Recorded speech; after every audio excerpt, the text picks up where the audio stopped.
Hi everyone, welcome back to my YouTube channel. Thank you very much for tuning in once more.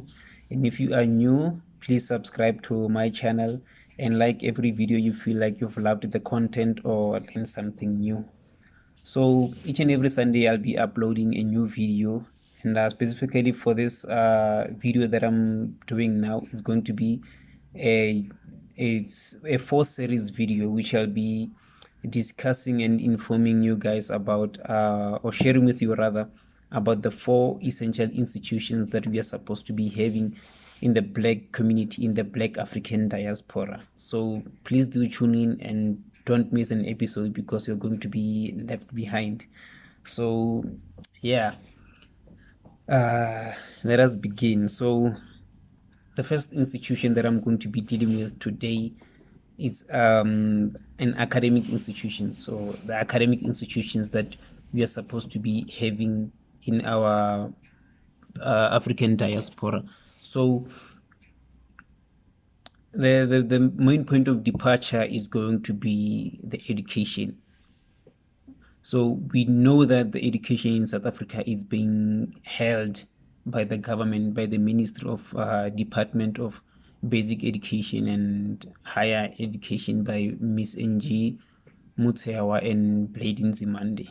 So in order for us to understand and be on the same level, I usually love giving the definition and background of whatever that I'm dealing with so that everybody who's tuning in and if they have not been introduced to a certain concept, they are able to understand and be with us on the same level and on the same page. So education, what is education? Simple. Education is the impartation of knowledge to another person so that they are able to live a matured and informed life. And it's mainly about living a civilized way in a society whereby everybody is welcome of whatever behavior or whatever knowledge that will be discussed amongst people in the society.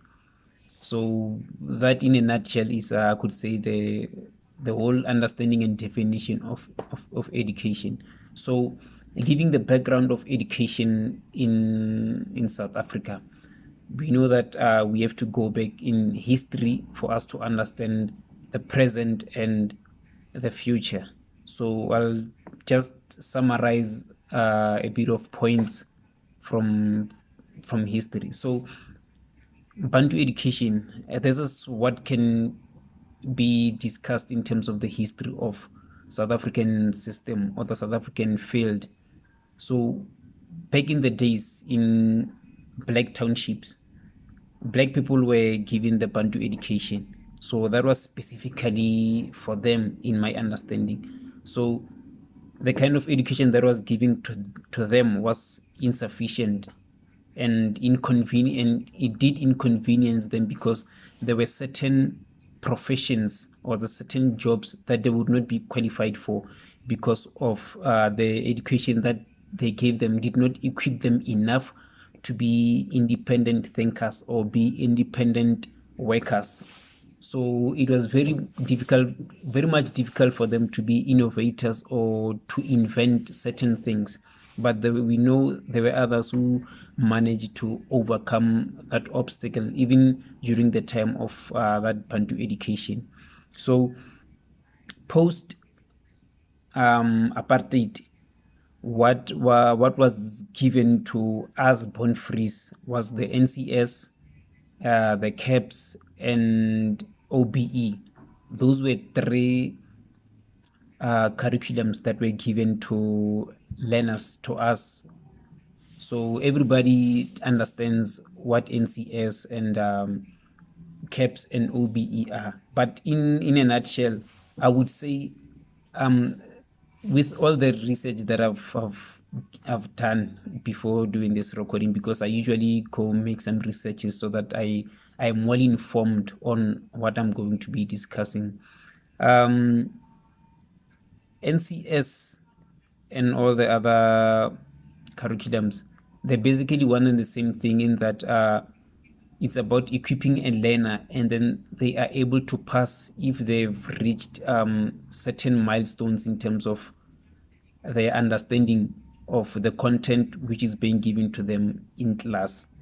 So that's the whole thing about those three curriculums.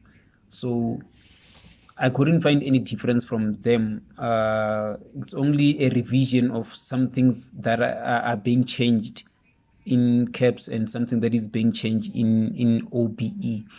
So we understand the subjects that were also given in NCS, CAPS, and those three curriculums. There's another curriculum that I found out. It was around last year or the beginning of this year. It's called the Cambridge curriculum. So this Cambridge is an international standard of curriculum. You can't find it anywhere else in public schools in South Africa except a very select and few private high schools in South Africa. So if you are it's the first time you hear of this Cambridge curriculum, you can go to my Facebook page, Kutu Untold. I think it was 2 days back, I did write something small about it and put the link there. You'll find the link there. So I advise you to please do a research about it and then compare the kind of curriculum and content that's being given in that curriculum and what's being given in CAPS, NCS, and OBE. So to give a bit of information on Cambridge mainly focuses on internationalism. So it's not only confined in the context of South Africa, for example, because it's an international curriculum. The kind of subjects that they are focusing on is, to give an example of a few, when it comes to languages, you'll find French, you'll find German, you'll find it's Mandarin. Yeah, it's Mandarin, that the Chinese language. And then you'll find chemistry, you'll find physics, you'll find accounting. So more of those subjects that we are finding in the commerce and science stream in high school, it mainly focuses on those kind of subjects. It hardly touches on the general stream of tourism or geography. So one question that I have sorry, is why is it that previous ministers never wanted to implement this kind of curriculum, the Cambridge curriculum, in our South African schools? Because to my knowledge, and after you read the article, which I advise you to do so, to compare the two, you'll find that Cambridge is way much better than CAPS, OBE, and NCS. Why is it that they've never wanted to implement this quality of education in our South African schools? So if you would check now, one important process that South Africa never wanted to go through, and it was never in their intention to go through it, is decolonization. So there was never a time that we as a country went through the process of decolonizing everything that was colonized by the apartheid regime. So since while I'm focusing on the academic institution, I'll just remain in this context and not touch other points, because it's going to be quite a complex video. So I'll just remain there. Why is it that they've never decolonized education? The kind of teachers that we still have, they have this pedagogy of practicing the teaching, which only focuses on a certain system, that you are teaching these children this way, and that's how they indoctrinate our way of thinking. So that is the challenge that we are still having, because had they decolonized the education ministry, we would not be suffering from what we are going through now, because most of the time we do not have independent thinkers in our country. and especially in the Black community as a whole. So this is one question that I want to keep on emphasizing. Why did they not decolonize this thing, the sorry about that. Why didn't they not decolonize the education system of South Africa? And whilst I was still doing a bit of research, I wanted to find out more detail about the Bantu education in order for me to compare it with the previous curriculums, the NCS, the CAPS, and OBE. I wanted to compare how were they different in the way they were implemented and in the context itself. What is it that they were teaching in Bantu education, and what is it that they were teaching in CAPS or NCS? But apparently I couldn't find the content of Bantu education in, or rather any article I couldn't find any article at all which would give me the kind of information of what was being taught during Bantu education. And I don't know if it's possible that it may be found in the archives at the National Library or whatever, but this kind of information should be transparent from the government, or rather, one might think that the government is hiding something, because we know that Bantu education was there, but why can't we find anything about it right now? Because as for me, wanting to make this comparison, I couldn't find anything. So I'm starting to think the government is probably hiding something. And to me, it's like, with my understanding and summary of it, they've only sanitized the Bantu education and presented to us in the form of NCS, CAPS, and OBE. So that's my point. I don't know what you might think, but I would advise you also make your own research about these things. And the challenge is that we know what de Klerk and Verwoerd did when the time that they were in charge of this ministry. Black schools were underfunded. The teachers were not really equipped in their training. The kind of quality education that they were giving during the apartheid era was way, way less and inadequate compared to the white schools and white children's education that they were receiving. So lately, we understand that there's a difference in the way education was given unto us. Okay, so I would advise you to go make some research if you would like to understand more of these things better, because I'm just trying to make a bit of summaries here and there. But with what I've learned since the last revision of CAPS going to OBE, because it was the last curriculum that was touched. So OBE was influenced, or was it was influenced through a political point of view that it should be implemented. I don't know in what political perspective was it that they wanted to implement this OBE, but I think to some extent would be about patriotism. That is one point that I've gathered, that they want people to love their country more than what the country is teaching them.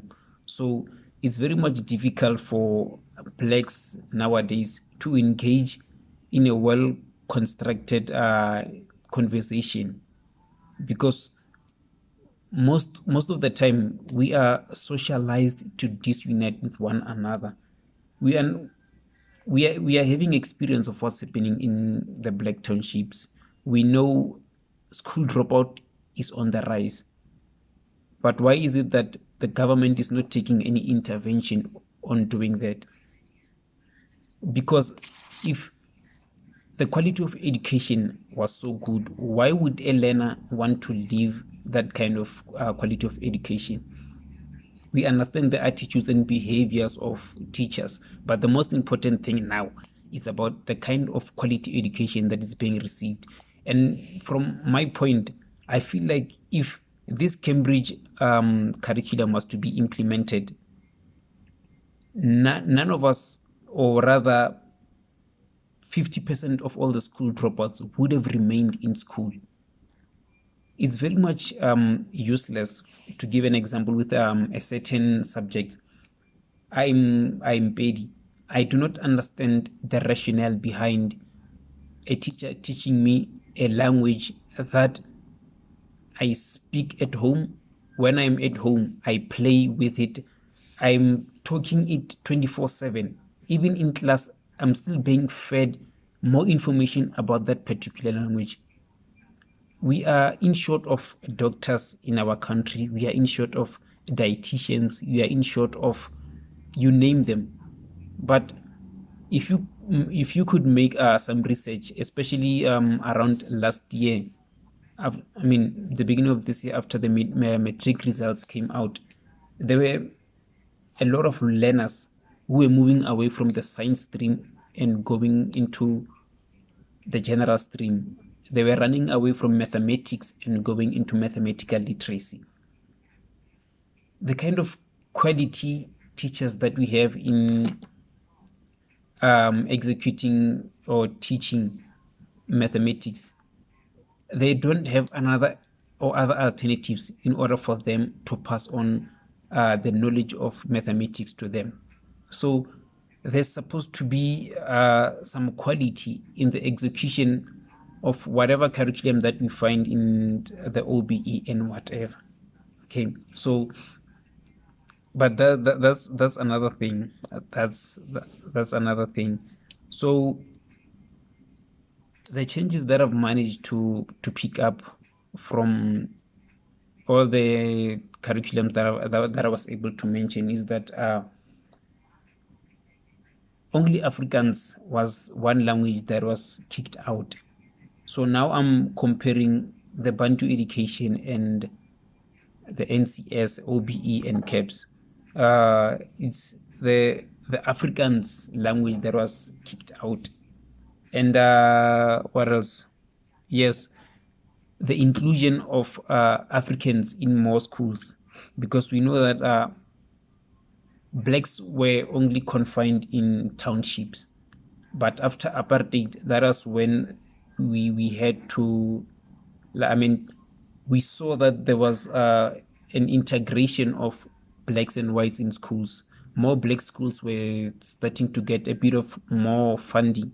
So those were the 2 points that I managed to pick up: the integration of races in schools, more funding, and the removal of Africans in black township schools. That's within the curriculums. And going forward, this mainly goes to all the teachers.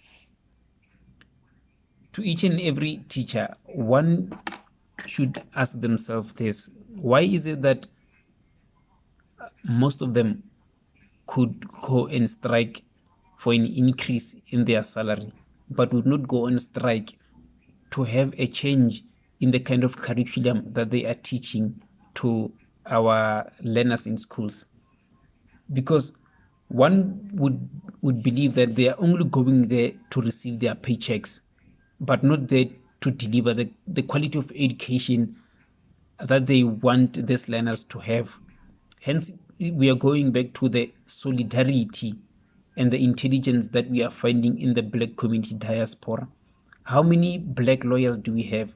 How many black doctors do we have? How many black physicists do we have? How many black whatever do we have?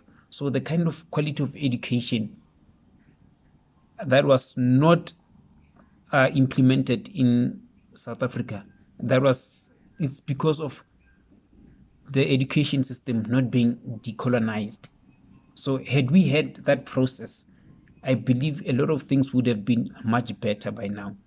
So in moving forward, another point that I feel should be touched is about the negligence of gift-mindedness. And in gift-mindedness, I'm I'm talking about geniuses. I'm talking about children who are way more intelligent than their peers. So if you were to read more about OBE, you'll understand that it says the children are going to progress, but not all of them at the same time. That is the rationale behind the OBE. One of the reasons that, okay, children are going to pass, but not all of them are going to pass at the same time. So I want you to understand the kind of perspective that they have. So they are mainly focusing on that, okay, children are not going to progress at the same time, meaning that it's like they're trying to keep them more in school and not allow them to go much forward, of which that's fine according to them. But the challenge that I'm having is that why are they focusing on children not progressing all at the same time, but only a select few? And I'm not talking about the intelligent ones. I'm talking about the normal procedure that children are passing in school. And one question that I would to make you understand, to give you some experiential talk, you as an individual, how during your school years in primary and high schools, how many friends do you know that you had, or how many learners do you know that have ever progressed to another grade because they said the kind of work that they are giving them in that grade is way much easier for them to do? They found it easy, so they're supposed to be pushed to another grade. How many people do you know who have ever went through that process of being skipped a grade?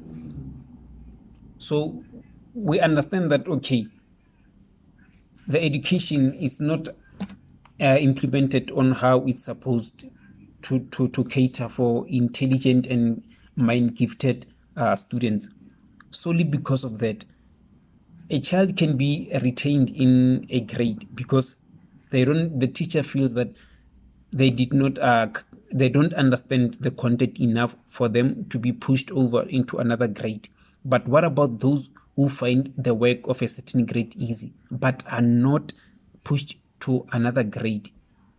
So the kind of curriculum that we have is not catering for such students, and it's kind of wasting time for them.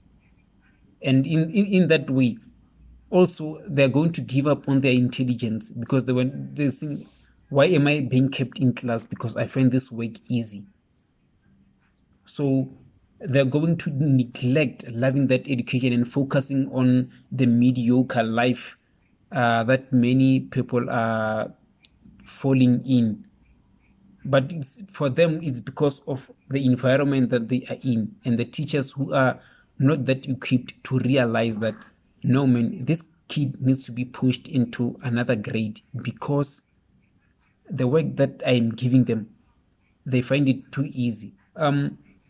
Also, there's a movie that I would advise you to watch. I forgot the name of that movie. Yeah, it's called Gifted. If you watch, there's a certain movie called Gifted. If you watch that, it's explaining what I'm saying now. So this child in that movie was a genius. That child was a genius. He knew everything, every math question on top of her head. So that child disliked going to school because the work that they gave her was very much easy. So she was in primary school, but within that year, she was taken to university. I know that there's a message that they are trying to portray in that movie, and it's very much scarce for us to have a learner transition from a primary school to a varsity. But it gives us the perspective of saying that it's possible for a child to understand grade 7 work when they are in grade 3. And I'm also saying this from experience, in that as a as a student social worker, I'm being placed in primary schools whereby I'm doing my internship there, I'm doing my practicals, and within the 4 years that I've been in social work, with different colleagues that I've had, never have I had a friend of mine or a colleague saying that there's a certain teacher who brought a child to me saying that I think this child is intelligent and should be skipped to another grade. All that we are getting is that this child is struggling with their schoolwork. This child doesn't do the schoolwork. No, this child should be retained in this grade because they are not passing well. This child is doing that. They're only giving us problems. That is the kind of perspective that the education system of South Africa have. They are problem orientated and not solution focused. Why is it that in all 4 years, I've never had a teacher coming to me and say, no, this child is smart, is intelligent, and I think they should be skipped 2 grades because they understand that work better. Okay, so if we could have a different perspective in our academic institution, there's going to be a lot of progress in that. We might have a good positive influx of learners going back into science stream because we need more engineers, we need more doctors and all of that. So that is the point that I was trying to make in terms of the neglected gift-mindedness that we find in the education system. And okay, so the solutions to all of this, because I don't only want to criticize, but to also try to give in on some solutions. So we need to develop an Afrocentric education curriculum. Okay, but the point of departure in moving forward into that is implementing a certain curriculum which is going to cater for us to be able to compete with North American countries and European countries, because we cannot only as a continent or as a country or as a people only be taught to work for someone but not be innovators and not be inventors of something. So the main point of departure would be implementing this Cambridge curriculum in all public schools. In all public schools, this might be the main point of departure. And another thing is to have independent schools. And by independent, I mean schools which are going to have their own curriculum. Because if the government is not ready to give us this certain curriculum, which is way much better and of more quality than they are giving or have given to us and giving to current learners, we should have schools that are going to cater for curriculums that have financial management in it, that are going to teach our children about property, are going to teach us about investment, they're going to teach us about farming and all of that. Those are essential teachings that should be founded and should be founded in any curriculum that is supposed to be given to a whole majority of learners. So an Afrocentric education curriculum is what we need. We understand where we come from as a people, but we need to have better. And by doing that, it starts with teachers having to start a revolution to the government of saying the content that you are giving us to give to the children, we don't feel that it's of quality. So since they have more experience in teaching and more experience in life, they know what is it that is important, that they see out there in life, that they can bring in in the school, where there is going to be turned into a curriculum that they're going to give to those children.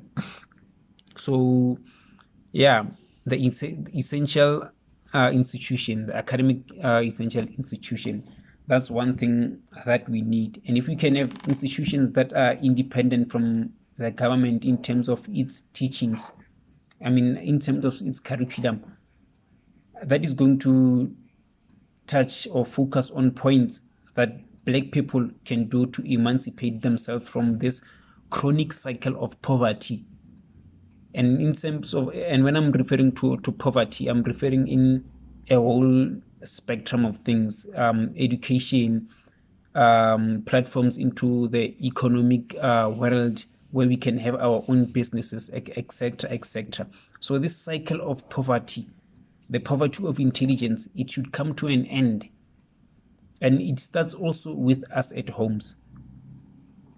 It's very much useless to watch TV from 6:30 or 6 up until 9:30, watching Movango or whatever soapies that they are watching on TV, because children are binging television from 5 until 10 in the evening.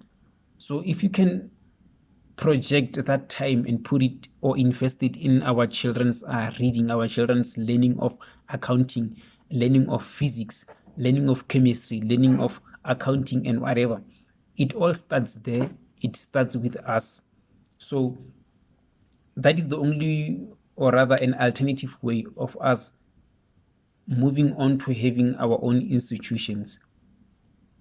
And another important thing, it's all about having teachers who are passionate about teaching. We do have that experience, most of us, hearing a teacher in class saying, I don't care if you've done your homework or your assignment, but at the end of the day or end of the month, I'm receiving my salary. That kind of behavior and that kind of attitude, it is what's perpetuating some of these learners to drop out of school, which is another important factor that the government doesn't care about, the school dropout. Many children are dropping out, but the government is not doing anything. And it's also because of these teachers. I know of several people who have quit school because of teachers so and so, their attitude and behavior towards them each and every time they come in the class. So having our own academic institution, so this is quite broad, but I feel like this time, the duration that I've spent here, it's quite enough for us to understand what I mean by our own academic institution. So it's about having our own independent schools. That's what I'm trying to summarize. If we could have schools that there's a certain curriculum that we have and the government is going to recognize, that doesn't cater for example, general streams, but focusing more on mathematics, science, and technology, so that we are also able to compete with other continents in terms of innovation and inventions of certain things. So yeah, I think I've covered everything that I needed to cover, and this is the first video of the 4 series videos that are coming up. And yeah, so I believe I've covered everything that I needed to cover, and some will still be coming out on different videos that are I'm going to be uploading, because they are interrelated and interconnected. So yeah, we've come to the end of our discussion, and please subscribe to my channel and like the video if you feel like you've learned something new or something has been added to you, intellectual wise or general knowledge wise. So please hit the subscribe button and share this video with others to come to the channel, because we are on a journey of emancipation to some extent in terms of what is being taught in school. There's a difference between being taught in school and you as an individual educating yourself. So this is how we're going to roll. So thank you very much. My name is Kuzo Untold, and I'm out. Peace.